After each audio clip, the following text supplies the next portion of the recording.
Do you think everybody is influenced by advertising campaigns?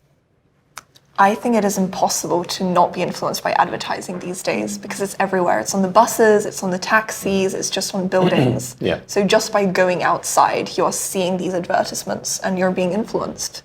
So for example, we all know certain brands just because they're everywhere around us. It doesn't mean that we're going to buy from them, but you know them and you can recognize them, which is kind of the point of advertisements. So. It is, yes. I mean, it's exposure over and over again, and gradually that sinks in.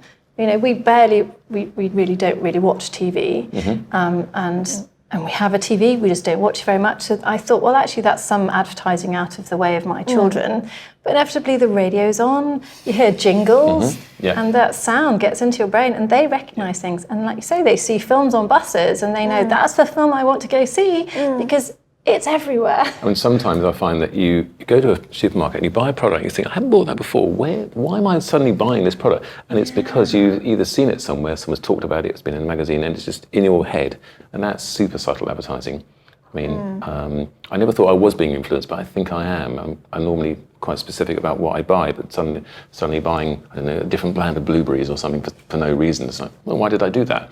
So you're definitely being influenced. It is. It's that recognition, isn't it? And subliminally, I think if we recognise something, particularly if you're in a rush, you think, oh yeah, I know that one, and you might buy that one. Yeah.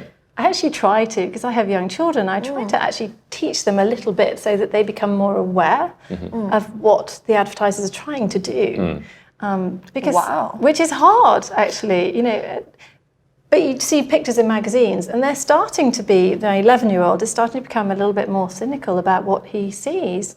So he'll look at things and say, Mummy, that's not a very good way. They're just trying to get me to spend my money, and I don't like the way they're doing that. And I know, well done. Apparently in Sweden, they're not allowed to advertise to children under 11 at Christmas. So they're not allowed to target children after a certain time of day, which is a great idea, because remember in the UK, they just target you all the time with the latest toy and so forth. So that sort of advertising is blatant. Yeah.